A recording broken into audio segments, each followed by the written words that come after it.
Hello, welcome to Catholic Life, Ordinary People with Extraordinary Faith. I'm Deacon Jody Moscona. Thank you for joining us today. Today I have one of my brother deacons, one of my old friends, Dan Borne, with me.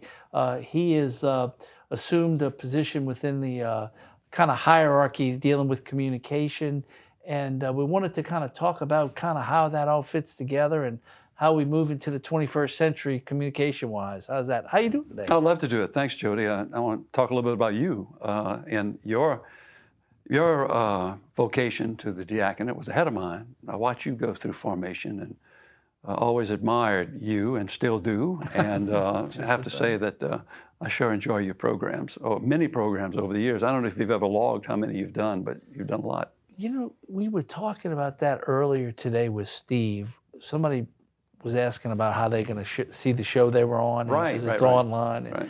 And I went, I guess we've done a few of these. Yes, indeed. Sure have. You know, you brought some people to us. Speaking of that, you brought George Weigel to us. George Weigel, right. And that was just a phenomenal interview. And I don't remember the lady's name. Elizabeth Lev. Liz Lev. Liz Lev, who is... She was awesome.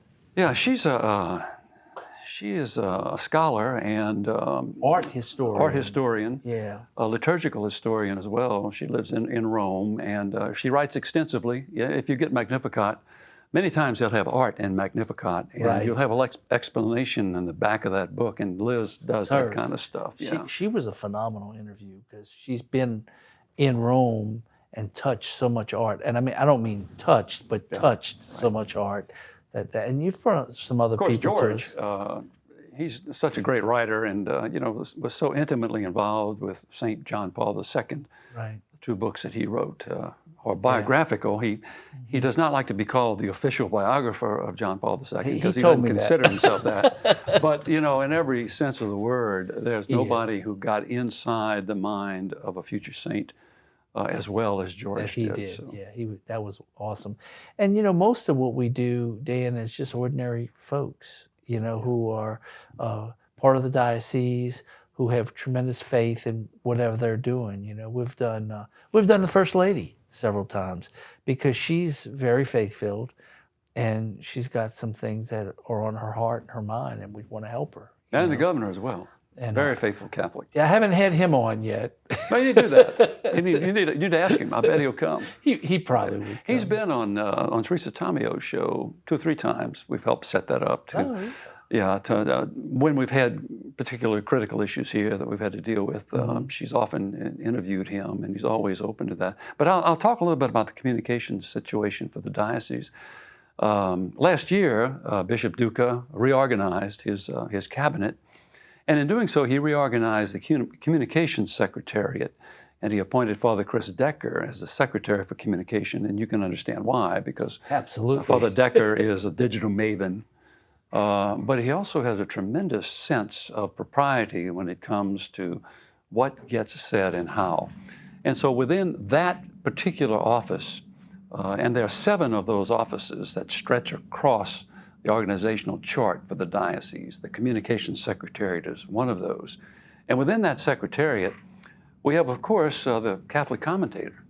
And Richard Meek is the editor there. Richard does a great job. Bishop Tracy's vision, as he became bishop, was to have an official newspaper that the diocese could call its own, the official voice of the diocese. And in 1962, early 1962, the Catholic Commentator was born, and it's published every 2 weeks, faithfully, ever since. We have the Catholic television station, which we are on right now. Bishop Hughes, I think, envisioned this, and he had a lot of input from priests, especially Father Johnny Carville and others, to have a television station. He had come out of Boston, and Boston Catholic, of course, was a huge television station back then, still is now. It's a network. We run a lot of their programs here. Yes. Excellent stuff.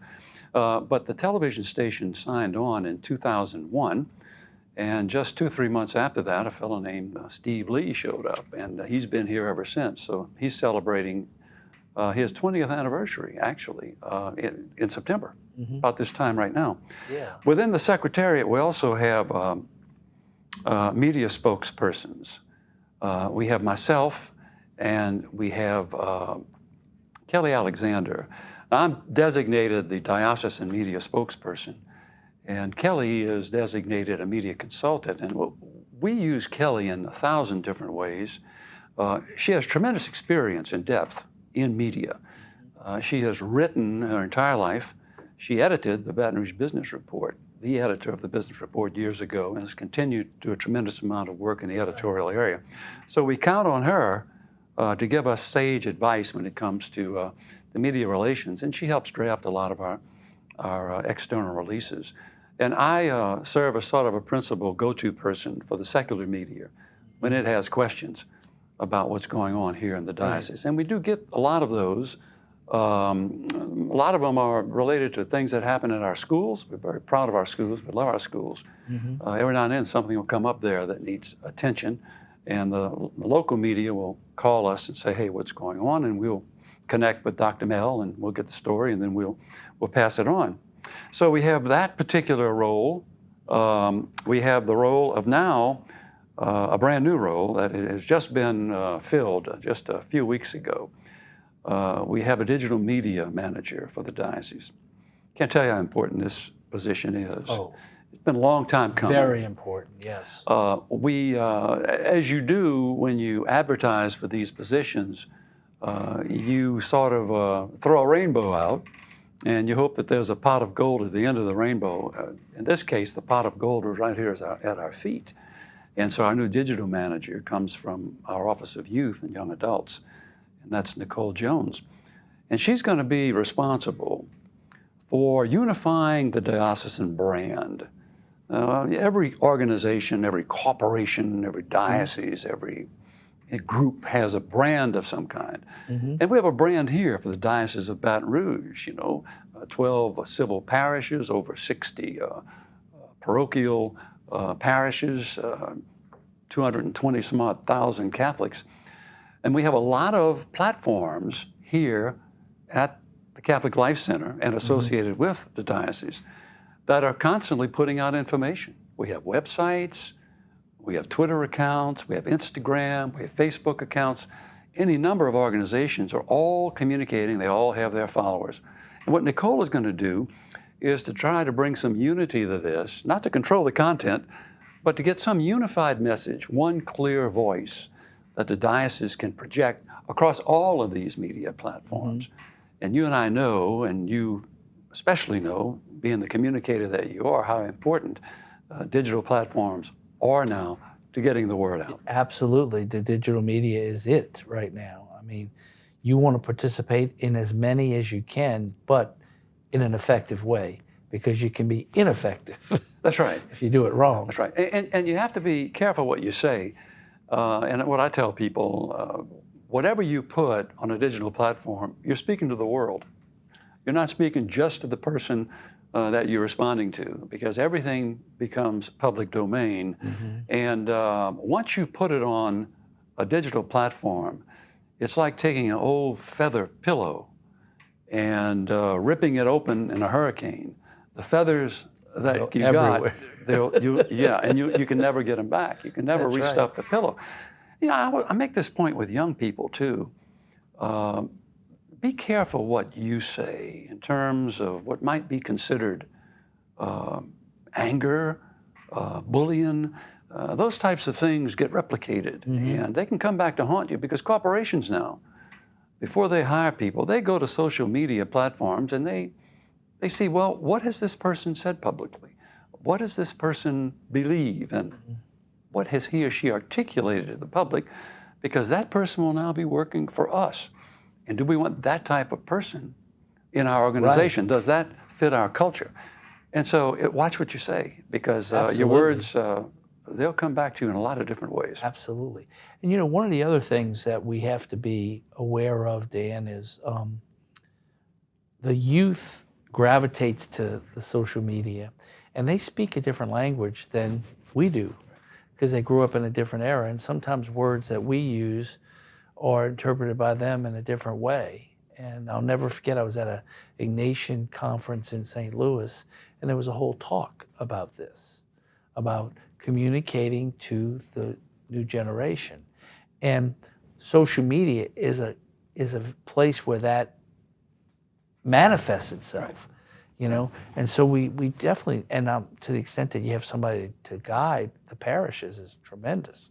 It's going to be an asset for sure. I definitely think it will. And she's young, so she thinks the think, and she talks the talk, and she walks the walk. Absolutely. By the way, there's another very important component to our communications outreach, although it's not an official apostolate of the diocese. It's certainly a communications partner, and that's Catholic Community Radio.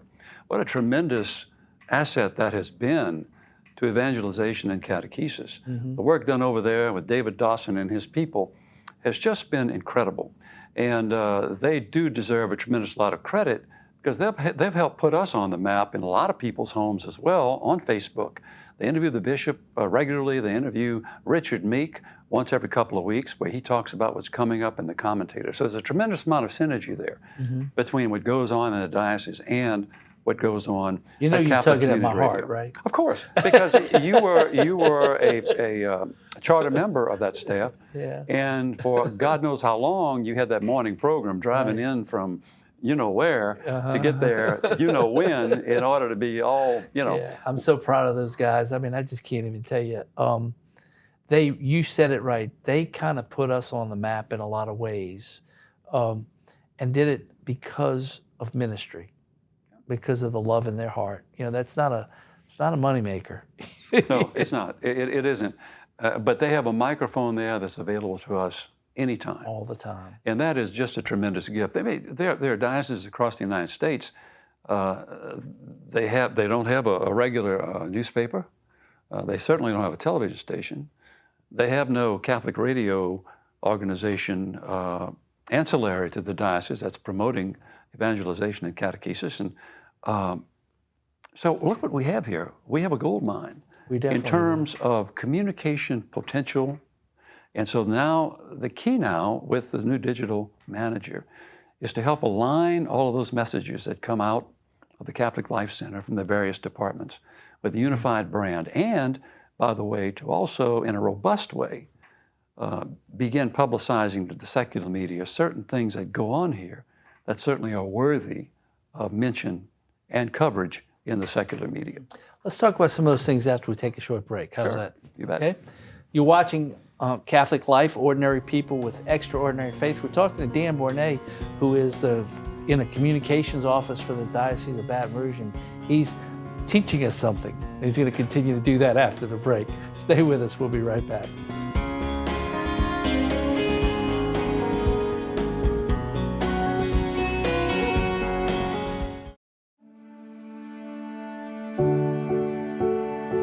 Pope Francis' recent proclamation on St. Joseph named Patris Corde, which means with the Father's heart, he invites us to celebrate a year of St. Joseph.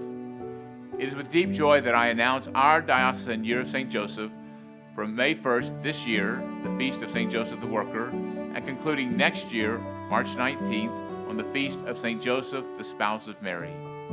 Our unique timing allows us to also celebrate this year the 60th anniversary the Diocese of Baton Rouge. Called by God to directly serve the person and mission of Jesus Christ, St. Joseph's unfailing devotion to the Holy Family and humble obedience to God's will is a beacon which guides our earthly pilgrimage as missionary disciples. As a diocese under the protection of St. Joseph since 1961, we too are called to diligently serve Jesus Christ, in whom we find our hope. In this light, I encourage each of you to actively participate in the various activities, events, and liturgies planned throughout this festive season as we follow the heart of St. Joseph, rejoicing in the blessings of our faith-filled community and offer thanksgiving to God for 60 years of vitality as the Diocese of Baton Rouge. For more information, visit our website at diobr.org. Time and time again, when I'm doing street magic, I'll walk up to someone and I can just see that they're against me, right? They don't want to be amazed. They don't want this experience to happen. But then the magic happens and all that falls away. It's the experience of waking up and seeing things the way you saw them before they became ordinary.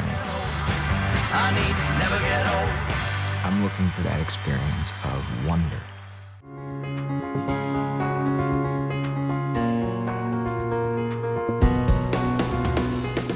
Welcome back to Catholic Life, ordinary people with extraordinary faith. One of those people with extraordinary faith is my dear friend, Dan Borne. He's a deacon for the Diocese of Baton Rouge. He's assigned to St. Jean Vianney, and he has a very important role within the structure of the diocese that falls around the communication portal. And we were talking during the break about some of these communication efforts that we've had to engage in lately, and we thought maybe we'd share some of that with the folks. Well, the pandemic is a concrete example of outreach to the secular media that's been very welcomed by the media, beginning in March of 2020 and on. Every time the bishop has had a statement to make, a position to articulate, a policy to promulgate, we have automatically sent that to the secular media at about the same time, or just a little later, then we send it to our own folks, meaning priests, deacons, Catholic Life staff, the television station, commentator, et cetera. We kind of like to get that to our folks first to let them know what we're doing so that they don't read it in the paper and get surprised. But I've been really pleased with the treatment that we've gotten from the secular media in helping to publicize what has been going on in our diocese since the pandemic. Now that includes what goes on in our churches, but also includes what goes on in our schools. Right. Our schools got back to it pretty quick and are continuing at it. And they did get back quickly. Just a tremendous debt of gratitude to Dr. Mel and all of our principals and all of the parents and all the kids who made this happen. Again, another communications outreach to the secular media so that they all know what's going on at our schools. Right. And then more recently with Ida, anytime we have a disaster of some kind, we always get contacts from the media saying, hey, what's going on? How can the media help publicize what you need done? And so that also is something we've been working on lately. But these things tend to come to you rather than you going to them. What we're going to do, I think, in the future is look much more robustly at the things that we can bring to the media in a proactive way, to talk about just how great our God is. And I was a junior in high school, and I was doing statistics for the football team, and the editor of the paper called and said, why don't you do the story about the game for the paper there in Thibodeau? And I told him, I said, Mr. Silverberg, I don't know how to write a story about a football game. And he gave me the best advice I ever got in my life. He said, Danny, he said, it's simple. He said, you tell the score, and then you tell how it got that way. And to me, that's the story of evangelization. You tell the score, and you tell how it got that way. The score is God loves you, and there's nothing you can do to make him love you more or less. God loves you. Secondly, how did it get that way?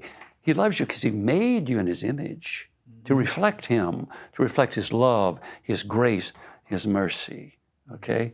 And he sent his son to realign you with him. Tell the score and tell how it got that way. Keep it simple. We tend, and we've been through theology courses and all those things where we like to dance on the head of a pin about whether, what word meant what when Thomas Aquinas wrote it versus what Augustine. Beyond all of that, it's about telling people God loves them and he's open-armed, welcome them. That's the key. Absolutely. And what invigorated me when you were talking earlier was the relationship that you've developed with the secular media, because they're not really always open to what we have to say, and we have to have a relationship with them that makes them want to know what we have to say. Right. And there's still bumps in the road. There always are. They've got to fill a lot of content now. Television stations now have a tremendous amount of content to fill because they've expanded their news blocks. So they need more stuff. And they're all in competition to get the first clicks whatever makes clickbait works. And what we try to do, we try to get the story to them first and factual, so that the first reference to it on a website is as accurate as it can be.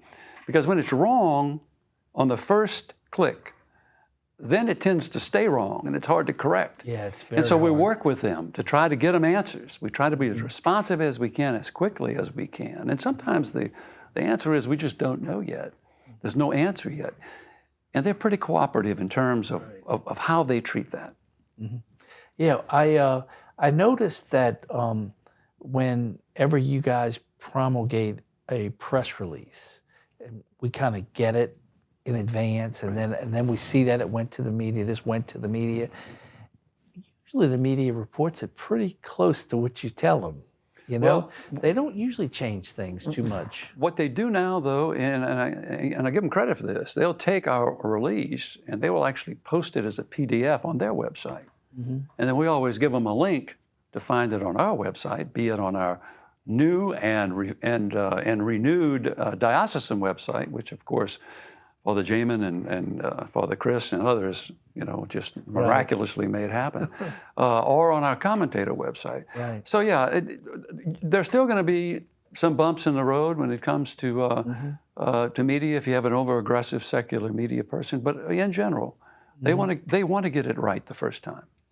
I was thinking as you were talking, and we were talking about our new social media efforts. I've interviewed people for this show. I'll give you an example. There's a couple of ladies that started a foster care. I don't remember. I think it's called the Foster Village or something. And what they do is they get donations and make them available to these foster parents that in the dead of the night get told, there's a kid you got to come get, and they don't even have a car seat. Those are very Christian, mostly Catholic folks that are engaged in ministry that the secular world ought to be familiar with. Sure. That would be a perfect type of thing that we would want to do a proactive release on. Right. Hey, look at this. Yeah, and I'm thinking, man, there's so many of those cases. I mean, the First Lady sat in that chair and talked about child trafficking, and the scope of it, the breadth of it, and what we can do about it. But what she did was she gave pointers how you can tell these kids are being groomed And manipulated. Right. And those are kind of things that we can partner with getting that kind of information out from. That's awesome. I'm really hopeful, as you can tell. Well, we are too. We're very excited about it. With the new website, with the new digital manager, with the reorganization that came down last year, everybody's excited about it. Yeah, that's very good.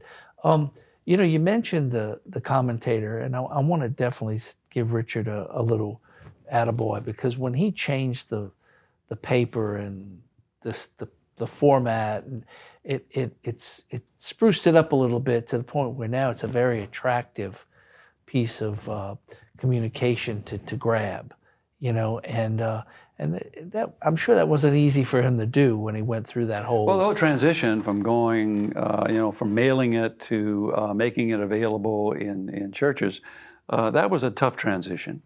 But what's occurred now is that not only is it available in all our churches, but it's available at over 100 retail and you see it out establishments there, all over the 12th awesome. parish area. Yeah. We have a tremendous delivery service. It's run by Woody Jenkins, a former state representative. Woody actually owns the delivery service that delivers the commentator every 2 weeks, rain or shine.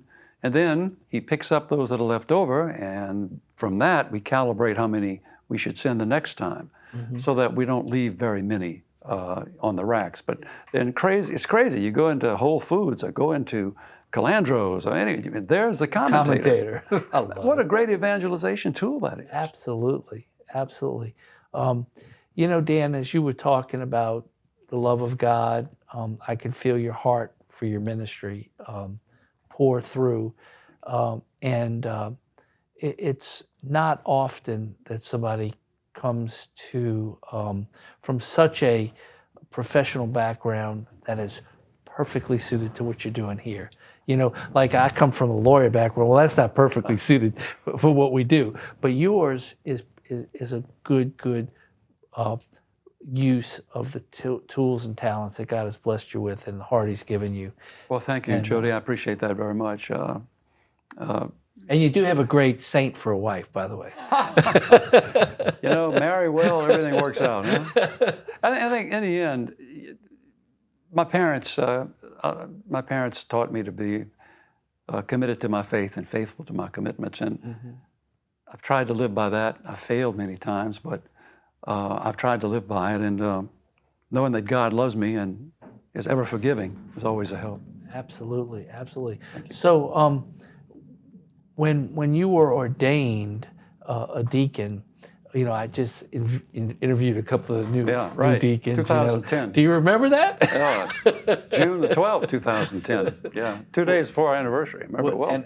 And it was funny because I was interviewing one of the new deacons, and he said his daughter had just had a baby and was sitting in the front pew, and he kind of knew that was going to be the first baptism he did. And I thought of you immediately because I remember when you walked out of the church and went to baptize your We did three baptisms that afternoon. That was awesome. That was wonderful. And of course, you're nervous as you can imagine, but you know, it's hard to mess up a baptism. Just pour and say the words. Say the right words. Yeah. Make sure water flows. That's what the counts would say. Absolutely. Water must flow. I remember that day when you were so anxious to go do that. It was great. It was a special day. Very special day. It was very good. You know, God gifts everybody with gifts. The chore that we have, the challenge we have, is to figure out how to use those gifts to repay Him for the love He has for us. And that's part of the whole discernment process. And you know, people will often point out gifts that you have that you don't really know you have. And that's how I think people decide to enter formation for the diaconate. I don't think people wake up in the morning and the guy says, "I'd like to be a deacon." You know, so what? You'd like to be a deacon? Well, I think most of the time it's a gradual process where people say, "Man, you know, Jody, you really do speak well. You might want to consider. Have you ever looked at the diaconate?" And then your gifts start to, you know, maybe start churning, and then you mold them into tools that you can work for the building of the kingdom.